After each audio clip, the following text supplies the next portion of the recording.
Thank you for spending another midweek moment with the Wisconsin Property Taxpayers. I'm Paul Rozeski. Today is Wednesday, January 14th, 2026. Thanks for being here. And before we jump into some headlines, let's take a quick look at the week ahead. First, something cool in Wisconsin. Another good week if you're a winter sports person, because the World Championship Snowmobile Derby, the longest running snowmobile race in the world, happens up in Eagle River this weekend. Riders from around the country and around the world descend on Wisconsin for oval racing, endurance racing, and enough decibels and horsepower to impress pretty much anybody. Just know you need to really bundle up, because a few days this weekend and early next week we'll have single-digit high temperatures. If you're interested in some help keeping warm, you can celebrate National Hot Buttered Rum Day on Saturday or National Gourmet Coffee Day on Sunday. And as always, however you choose to celebrate, please celebrate responsibly. This week, the theme is playing politics with words and actions. We look at the rhetoric around property taxes to start out, then we head over to some breakneck speed that the Assembly's moving at, and we dip into the "you can't make this stuff up" file, and wrap it all up with a quote from George Washington about how to avoid debt. So, let's jump into some news together. And let's start with Governor Tony Evers, who has kicked off 2026 with his outline of legislative priorities that he wants to happen in his last year as governor. Basically, it's an outline of stuff that he has already proposed, which is a solid mix of some good talking points, some good spin, some good ideas, and some goodness gracious, what could he possibly be thinking? Let's start with good talking points like cutting healthcare costs, cutting red tape, and lowering out-of-pocket costs for Wisconsinites. Those all sound great. Some good spin. He's talking about doing what's best for our kids.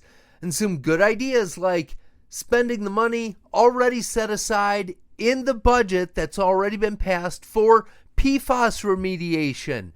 Between him and the Republicans, they can't agree on what to do with the money, so they're doing nothing with it right now. And some goodness gracious, what was he thinking by refloating his plan to lower property taxes? The goodness gracious, what was I thinking item is to take a majority of our surplus and give it to the schools. $1.3 billion as general purpose revenue to buy down property taxes across the state. And you know what? It'd probably make a huge difference, because when they got all that COVID money, the schools, they were good for a while and they were doing great. Oh, wait, no. It was like it never existed and they just asked for referenda like it was flipping a flapjack. Anyway, the problem we have here is that one-time money being applied to an issue without addressing the ongoing spending problem right now isn't a solution. We're still looking at a structural deficit in our next budget, which isn't good either. We could go along with the governor's plan, but there's no guarantee that there will be more money to throw at the problem next time, which is still there. Funny enough, the other side of the aisle is blaming this year's big property tax bills on the $325 per pupil funding increase per year. I think that's not the real injustice here. That's not what made it jump. The real problem is when you consider that per pupil dollar amount bumps up every single year, so that in 4 short years, when those total annual increases all stack up, we're looking at $1.5 billion in extra property taxes if we don't do something to change the path we're on. In other news, the Assembly has launched itself into the year at breakneck speed. On Tuesday, they held a floor session to vote on a pretty big list of bills. They are planning to have another floor session on Thursday with another whole stack of bills, and yet another on Tuesday of next week. They are getting after it.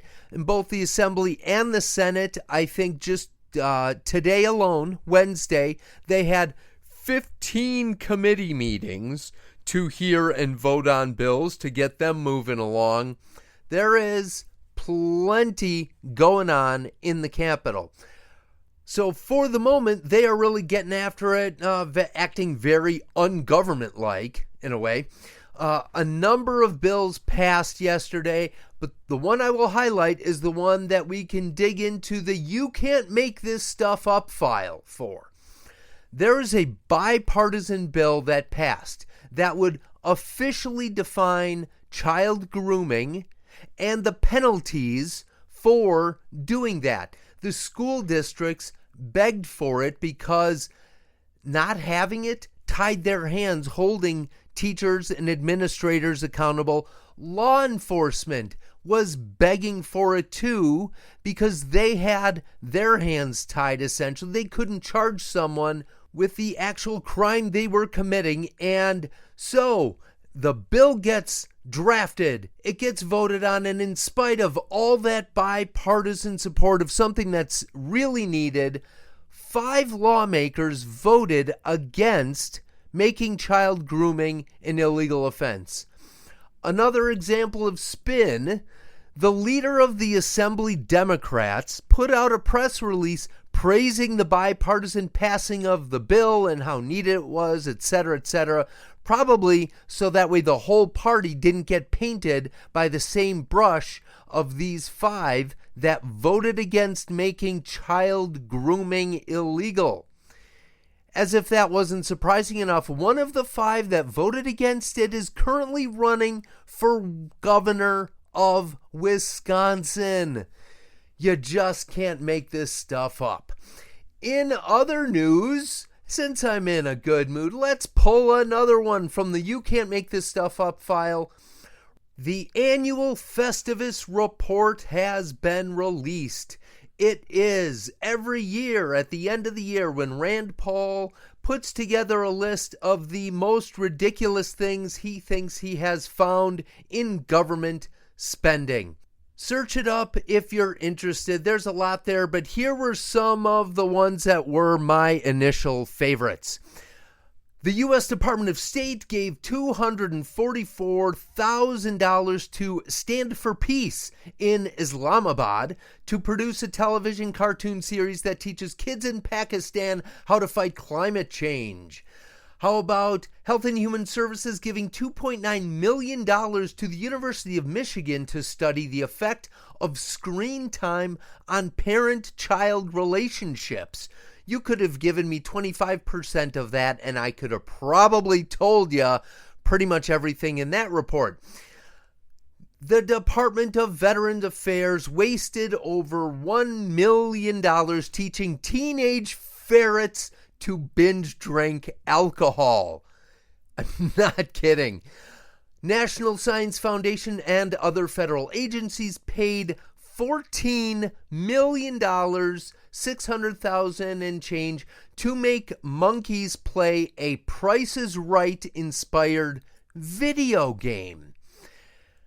The Department of Defense is spending an estimated $77 million a year on an unnecessary dolphin training program that Congress won't let end. Yes, absolutely, you just can't make this stuff up. And finally, I give you a quote from one of the GOATs, POTUS numero uno, George Washington, who said, "The best way to pay old debts is to refrain from contracting new ones." Unquote. Have a great second half of your weekend. As always, thanks for listening. The Wisconsin Property Taxpayers Inc. is a nonpartisan membership organization consisting of thousands of small business, farm, and homeowner members in every frigid corner of the state.